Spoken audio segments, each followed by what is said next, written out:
All right, Wilson, let's see if we can get this day started. Downtown Billings, 34 degrees. We're right on the edge there, that rain and snow. You can see to the north it's clear, but from Billings south, we're getting the moisture. As we look at First News, it's fair, it's accurate. You get the damn truth. British Foreign Secretary David Cameron said Israel's making a decision to act in response to Iran's missile and drone attack on their country over the weekend. Iran's president, meanwhile, is warning that even the tiniest invasion of their territory would bring a massive and harsh response. Folks, Israel's not afraid of Iran or anyone else. They've been through this before. He addressed the army parade yesterday, which had been relocated in Iran. Israel said they're going to respond to that attack. And of course, now the U.S. has completely changed its position under the Biden administration, considering Israel one of our closest of all allies in this world that help keep peace in the Middle East. The Biden administration and Democrats are fading. They aren't supporting Israel anymore like we used to. Reminds me when we were attacked at one of our bases and Ronald Reagan took out half of the Iranian Navy and said, back off or we'll completely take out your entire Navy, and we never heard from him again. But Biden administration not supporting Israel. Local officials said 3 Russian missiles slammed into a downtown area of a Ukrainian city, hitting an 8th-floor apartment building, killed 14.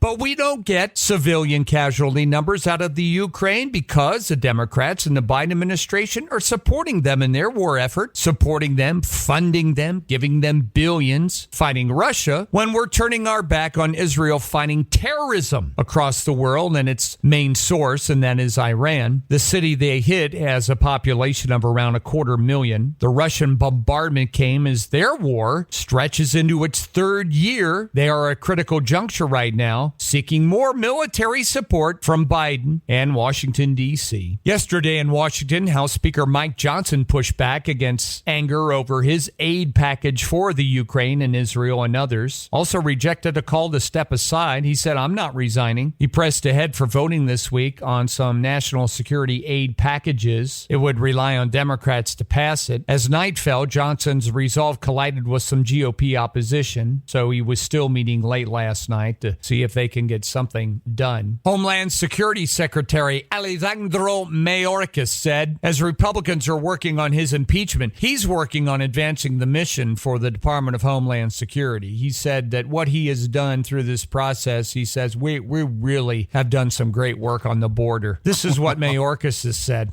Senate Majority Leader Chuck Schumer is expected to call votes to dismiss the impeachment against him. Oh, yeah, Democrats think they've done remarkable work on our border. We've had 10 million people come in since they took office and control. 10 million. Fentanyl deaths are high as they've ever been. Trafficking, rape, all kinds of diseases into the country. And they're sitting there proclaiming they've done remarkable work on the U.S.-Mexico border. 2 Ivy League presidents are getting their day with some congressional hearings. Columbia University's president will appear before a committee over questions of anti-Semitism at that university. Nimat Shafiq, Columbia's president, originally asked to testify. She declined. The hearing featured presidents of Harvard and Penn and MIT as they supported anti-Semitic protesters and their positions, death to Israel, on their campuses. Heavy thunderstorms across our country again yesterday, pummeling some areas, tornadoes, heavy rain, power outages, wind, hail through the midsection of the country. They even had heavy thunderstorms lash out yesterday in the Arab Emirates, dumping the heaviest rain ever recorded in that country in a span of hours. It flooded part of Dubai's international airport. By the end of Tuesday, they had 5.5 inches of rain in Dubai over 24 hours. An average year sees 3.7 inches there at the airport, and they had 5.5 yesterday. I do not want to be up in that great big tall building of theirs when the thunderstorm rolls in. Oh, yeah. Yeah. They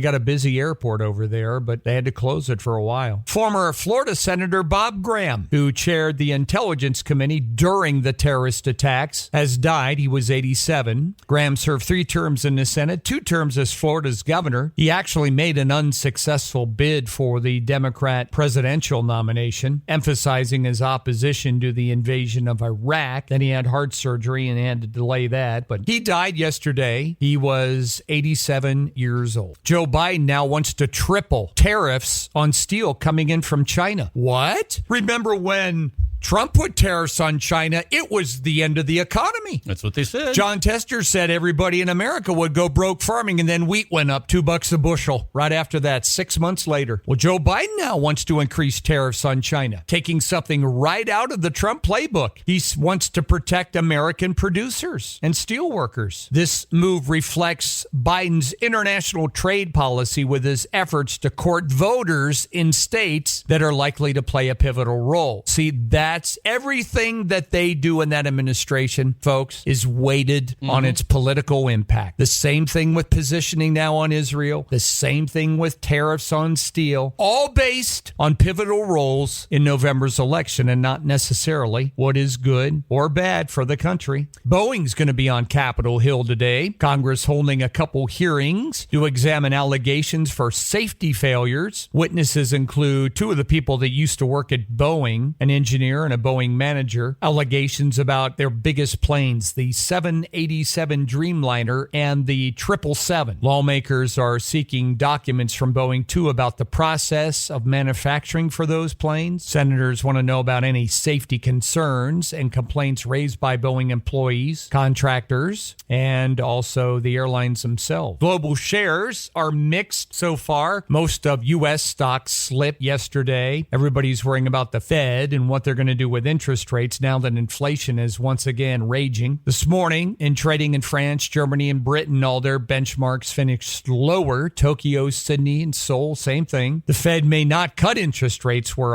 a while because Jerome Powell said we need more confidence that inflation is subsiding, and it's not. Oil prices fell a little bit yesterday, giving people a break, but you'll notice our gas prices and billings went up about a nickel yesterday. Apple CEO Tim Cook said their company is looking at manufacturing in Indonesia. He said working for years to bring manufacturing to that country to power economic development. He said Apple is seeking to diversify their supply chains away from China, and that is where most of your smartphones and tablets are assembled. You imagine what's in those? Oh. You imagine the capability, just like Mark and I talking here, talking about power generation, and then we get ads that pop up for generators, or I can't even imagine. But he wants to take it to Indonesia. Labor, for one, get it a lot cheaper over there than you can here. They got strikes going on in Greece, one of their big labor unions that run ferries and public transport. They're striking. It's been a decade since they've had any real movement in their discussions. So hundreds of protesters started gathering in Athens for a demonstration, and there's a 24-hour strike going on over there. So it has stopped their ferries and stopped other public services that they have going on right now in Greece. Disney has received a key approval to expand their theme parks in California, and they want to build some new immersive lands for visitors, a 490-acre campus in densely populated Southern California. They went before the Anaheim City Council Tuesday. They unanimously approved a project. The proposed expansion would not increase Disney's physical footprint, but would help the company develop new attractions. It would let it move rides and entertainment to new locations within that 490 acres. The first time Disney has sought a major change to their California theme parks since the 1990s. Dozens of Russian athletes will likely be allowed to compete in the Olympics in Paris. They might not go, though. Top sports officials in Moscow have made some contrasting comments on whether Russia is going to send their athletes to Paris or not. 100 days to go. The International Olympic Committee has set out a process for Russian and Belarusians to compete as neutral athletes without a national symbol. Ukraine's going to compete. It's opposed to Russia being there in any capacity. The IOC seems confident that they're going to be able to get it worked out with both Russia and Ukraine. I'm guessing the International Olympic Committee will make numerous trips between Russia and the Ukraine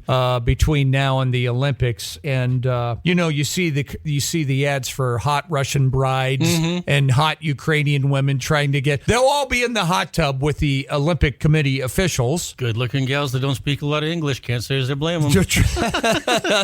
trying to get them in to the Olympics. And let's see here. There's a couple other things in here. That's music stuff, so I'll save that for later. I see Trevor Bauer is in trouble again. Arizona woman's accused the former Major League pitcher of a sexual assault charge. An indictment unsealed Monday names Bauer as one of two victims. It charges the women with felony fraud by extortion, though he's going back. After them, the woman sued Bauer in 22, accused him of rape. Bauer's never been arrested or charged. Bauer was released by the Dodgers in 23. He's still trying to revive his Major League career, but nobody wants to jump in and take a chance on that. And they just, it's funny, we got our current president had 8 charges against him. That's right. And nobody was afraid to do that, but he's been fighting this, and now kind of a retaliatory measure against the women who he said have falsely accused him. And that looks like about it. That's all I can find scrolling here because I lost my spot. And oh, by the way, Whitey Herzog died yesterday. Did you hear that, Wilson? Yeah, I saw that. Yeah, he was 92. He was before my time. And